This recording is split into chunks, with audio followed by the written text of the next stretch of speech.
Section 1. You'll hear a student asking for advice on her accommodation. First, you have some time to look at questions 1 to 6.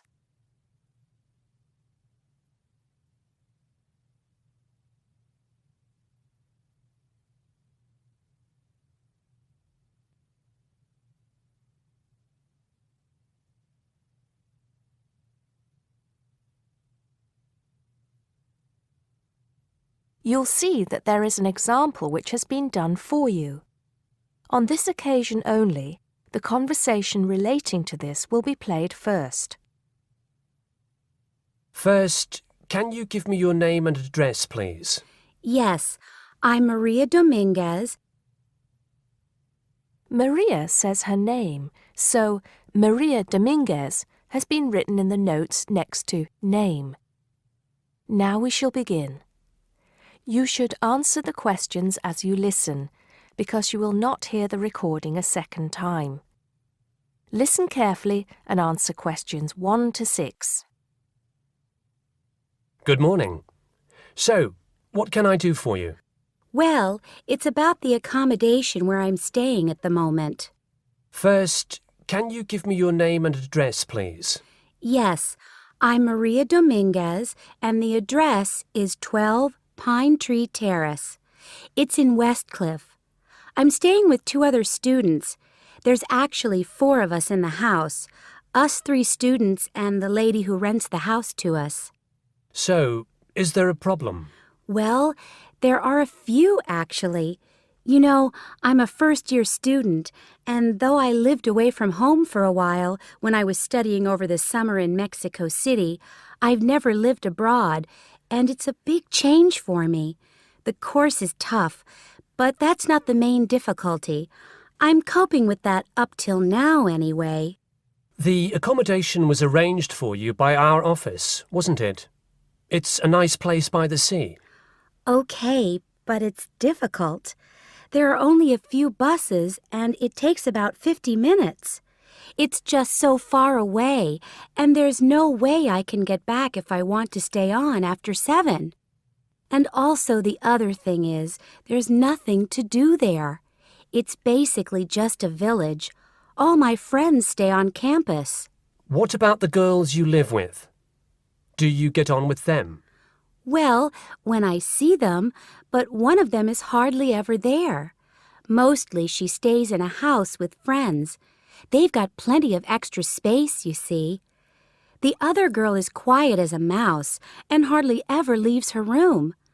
The landlady's friendly enough, though a bit forgetful, and she doesn't keep the place very clean. I don't have any real problem with her as a person, though. I understand it's rather far away, so I suppose you'd like us to find you a place in the halls of residence or closer by in the town. That would be good.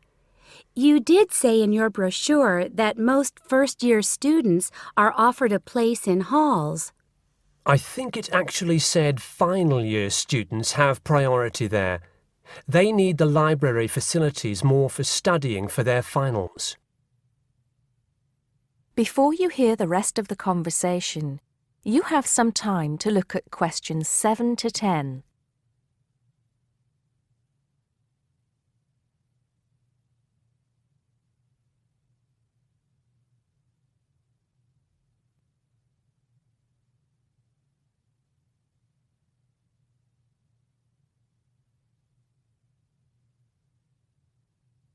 Now listen and answer questions 7 to 10. Anyway, let's see what we can do. Just a moment, I'll check what might be free. Sometimes students drop out or move from halls, though we were full at the beginning of term. By the way, have you checked the student notice boards? You know there's one in each of the 4 colleges, don't you? There are often requests for people to share houses, and it can be quite cheap. No, I hadn't thought of that, but it's a bit of a risk living with complete strangers. Now, I see there's a room free in Hillside College. That's the one with the tall tower, right? That's it. It's the smallest college and has a reputation for being quite fun. Oh, but it's a shared room. Would you consider that? That's going to be a problem for studying, isn't it? What if she plays music all the time, and maybe we won't have anything in common? Maria, I see you're studying history. So is this girl, Francesca. She's Italian. Well, at the moment I'm doing the General Humanities course, which includes history, but actually I'm planning to change to literature quite soon. That's not the thing, though. I really want a room on my own. Right. I'm afraid I don't see any other openings. There's nothing showing up on the computer, at least on campus. Well, if I have to stay where I am now, I'm going to find it more and more depressing. Here's one more thing we can try. The university owns several places on the Thanet Road and also by the West train station. Both of these are about a 20-minute walk down the hill. They're not the newest of buildings, but I could check for you. Can you come back tomorrow? Oh, no, that's Saturday. What about Monday? Yes, sure. I'd really appreciate it if you could do something for me. Let's hope so. That is the end of section 1. You now have half a minute to check your answers.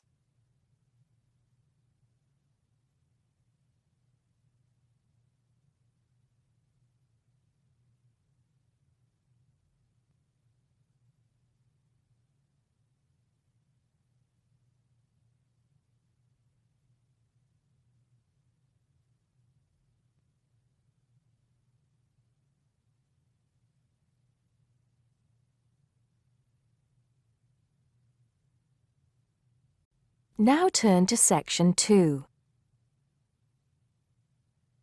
Section 2. You'll hear a man talking about living and working on Trinidad. First, you have some time to look at questions 11 to 15.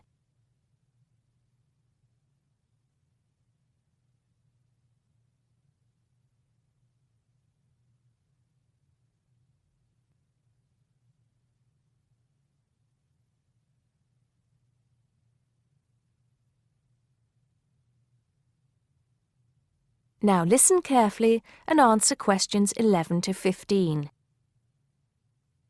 Hi, I'm Steve Pinfold, and I'm here today to tell you about my gap year, which I took about 20 years ago. Unlike many students these days who go travelling or get some work experience between school and university, I decided to do something completely different after finishing my degree. I applied to work for a charity organisation. What it does is it sends people with particular skills to countries where those skills are needed. Apart from having some experience teaching English to summer school students, I didn't have any particularly useful skills, I thought, but luckily I was still accepted. I had to find the money for the flight, but you get free accommodation. I stayed with a family of 5. And you do get paid, but not much. It's a bit like pocket money, enough to get by. I worked in an orphanage and taught English at a local school. Where was I? Well, originally I was going to be sent to a village in India, but at the last minute the organisation decided to send me to Trinidad. Now, this is a fascinating place. It's an island in the Caribbean. Well, in fact, the country is actually 2 islands. The smaller one is called Tobago, which is connected somehow to the word tobacco. Anyway, there I was, a young white guy living and working on an island which is mostly a mixture of descendants from Africa and India. The Africans were originally brought over as slaves, and the Indians came later as indentured workers. That means they agreed to come for a specific time, but many of them stayed. There are also some Trinidadians of Chinese and British origin, though the native inhabitants were basically wiped out by colonialization. I myself felt completely accepted and had the time of my life. The language everyone speaks is English, so there was no problem for me there, but some concepts don't quite translate. They're pure Trinidadian. There's the term liming, for example, which means sitting around watching the world go by. Also, there's the famous carnival, when the whole island is taken up in playing mass. For a whole month, around February or March, it depends when Easter is, everyone's busy preparing costumes, practicing calypsos, soca and steel pan music, and most importantly, partying. Before you hear the rest of the talk, you have some time to look at questions 16 to 20.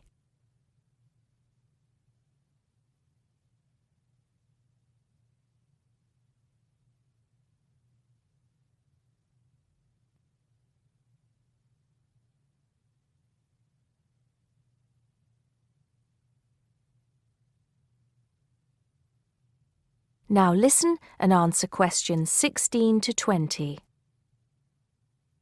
When the actual official carnival starts, it's days of 24-hour dancing in the streets. In Trinidad, it's called whining. You've probably seen this sort of thing on TV, in the more famous carnival in Rio, or even at the Notting Hill Carnival in London. Many people join bands, each one of which has a theme. For example, the Sea or Jungle Fever, and they have costumes designed and made to go with the theme. These can cost $1,000 for the king and queen of each band. They're incredible. The whole city is a non-stop party zone, full of colour and sound. It's serious too. The bands are in competition and the winner gets $1 million. Sorry, I got a bit carried away with those memories. Back to my real job there. The orphanage was called St. Augustine's, and that's also the name of the place where it was, St. Augustine, a town just outside the capital city, Port of Spain. I didn't have any particular job description, just to be with the children and tell stories, sing songs and play games. Oh, and we also went camping in the jungle once.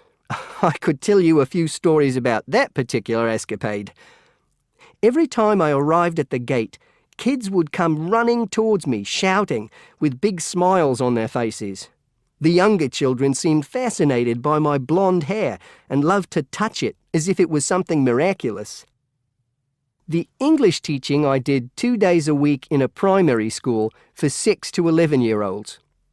The kids may have been poor, but they all wore neat and clean uniforms and were so respectful and enthusiastic. I've now been teaching for many years in different countries, and I still think those were the best students I've ever taught. What else did I do while I was there? I swam a lot. Can you imagine what it's like swimming with dolphins and with pelicans diving into the sea right next to you? More seriously, I trained to be a Samaritan. That's someone who listens and supports people who have problems with their lives. Overall, what I took from the experience was a sense of being in another culture, or rather cultures. As humans, we all share many characteristics, but we express ourselves in various ways. In Trinidad, there are lots of different communities and religions, and so many different kinds of festival to see. Hindu, Muslim, Christian, as well as some rather mysterious African traditions. There are quite a few Rastafarians too. Trinidad is, as Americans are fond of saying of their own country, a melting pot where everybody is greeted warmly. Go and see for yourself. I'm not sure how it's changed since I was there, but I'd love to find out. That is the end of section 2. You now have half a minute to check your answers.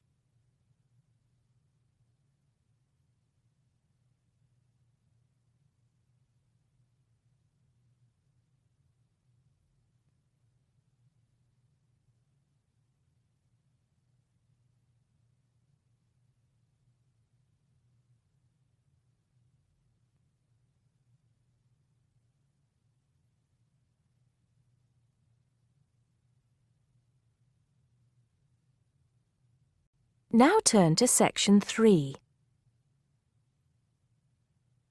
Section 3. You'll hear two students talking about different aspects of their university. First, you have some time to look at questions 21 to 26.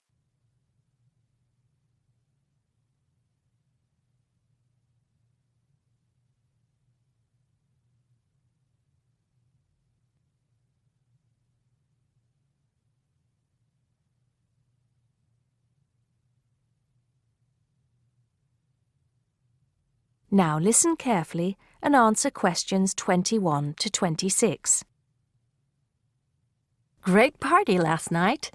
You should have come. But anyway, so what have we got to do here?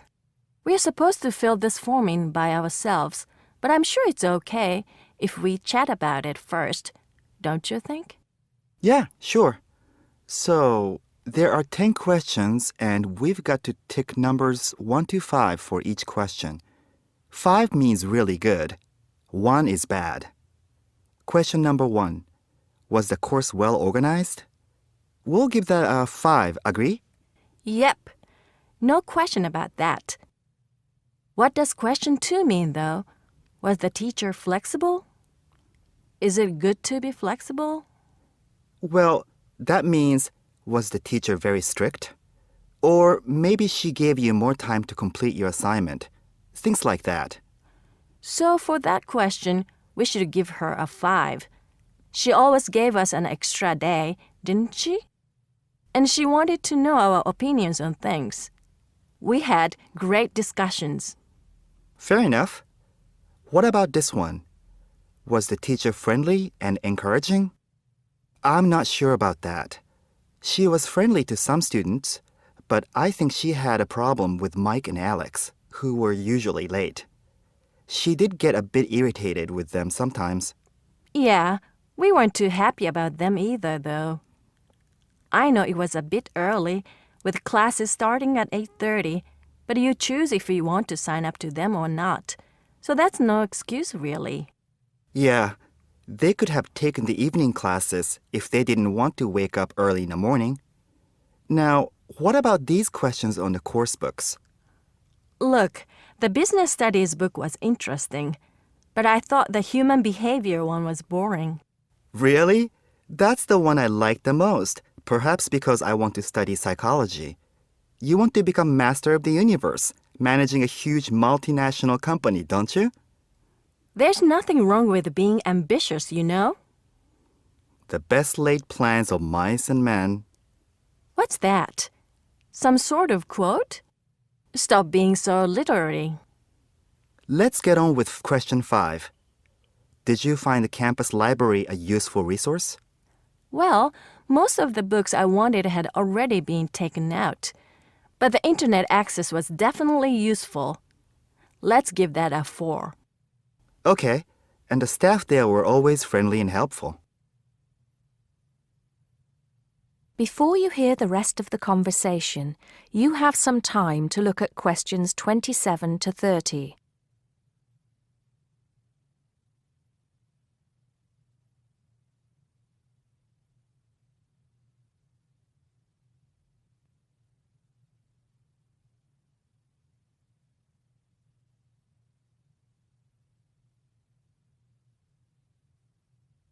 Now listen and answer questions 27 to 30.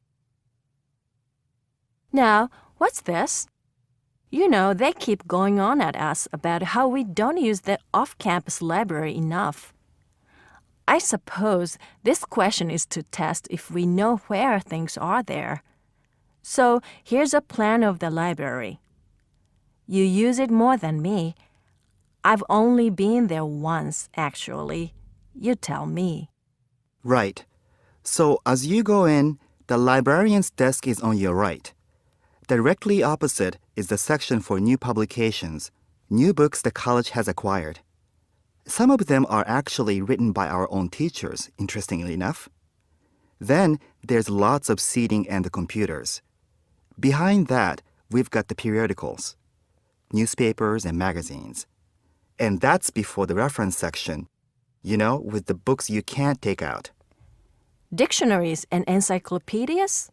That sort of stuff. Now, I do know where the management section is. It's right at the end on the left, isn't it? Just before the stairs up to the lecture theater. No. Sorry. Management and business studies, along with marketing, are all, as you said, at the back, but on the right. Oh, so what's on the left then? That's the fiction section, or literature. Now, if you want to photocopy something, where do you go? I think I remember. Isn't it one of the rooms after the entrance on the right? Yeah. It's between the multimedia room and the seminar room. They're all behind the librarian's desk. What about the toilets? For those, you have to go downstairs. That's where the computer studies section is too, for some reason. Let's get on with the next question. That is the end of section 3. You now have half a minute to check your answers.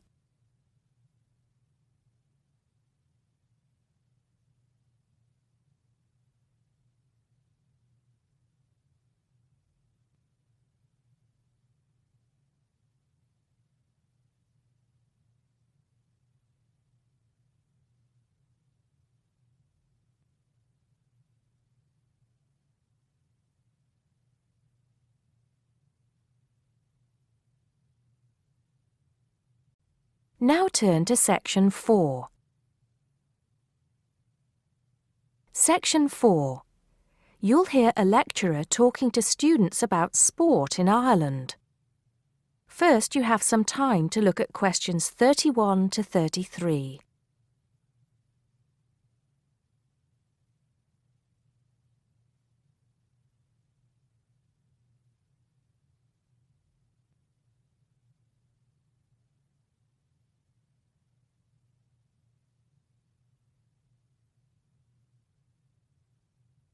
Now listen carefully and answer questions 31 to 33. Now, today we're going to be finding out about the most popular sports in the Emerald Isle. That's Ireland, of course. Can you guess what they are? Well, there are these two lesser-played games, a form of rounders and Gaelic handball. But we'll start with one which is perhaps over 3,000 years old, arriving in Ireland with the Celts, some claim. That may be a slight exaggeration, but I consider it to be the fastest field game in the world, and it goes by the name of hurling. Well, that's what it's known as in the English-speaking world anyway. So, what do you have to do? You've got 15 players on a team, one of them the goalkeeper. Each one has a stick called a hurley. Here you are. I've brought mine along. Had it since I was at school. This is what it looks like, and basically you have to get this ball, called a sliotar, that's S-L-I-O-T-A-R, so it's not spelt the way it's pronounced. You hit it into the net for 3 points, or you can hit it over the net for 1 point. The goal looks like the letter H, with the net under the crossbar. The goalie has a bigger stick than the others to help keep the ball out. You can also catch the sliotar and run with it for 4 steps maximum, or bounce it on your stick. Is that clear to you all? I'll be showing you a video a bit later, so you can see what a game actually looks like. You might like to think of it as a mixture of lacrosse, hockey, and baseball. Oh, and it's played by women too, but it goes by the name of camogie in that case. Before you hear the rest of the talk, you have some time to look at questions 34 to 40.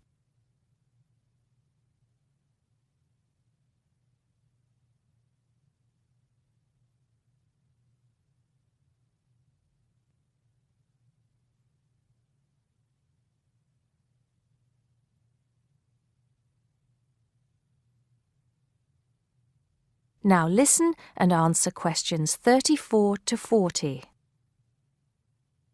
I'll give you a bit of the history, shall I now?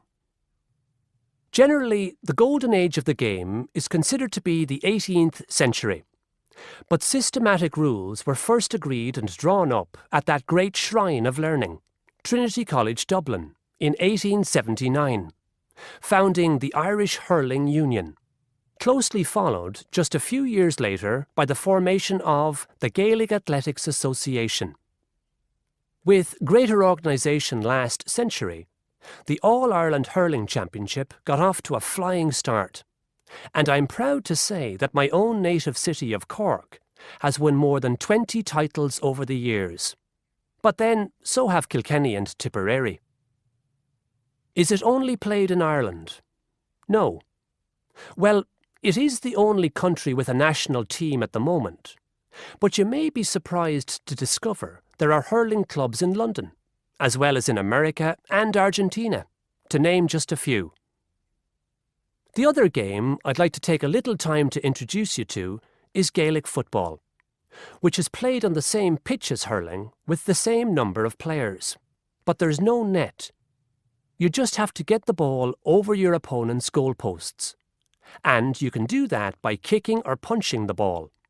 However, you're not supposed to do that to the players, I might add. Imagine it as a combination of soccer and basketball, but in my opinion, it's a more exciting spectacle than either of those. Excuse my bias, if you will. It's also very popular with women. In fact, there are more women's teams than for any other sport. Whether despite or because of the physical contact involved, I wouldn't like to say. They do play a shorter game, 60 minutes, rather than the men's 70. So, let's have a look.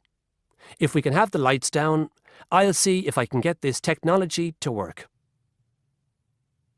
That is the end of section 4. You now have half a minute to check your answers.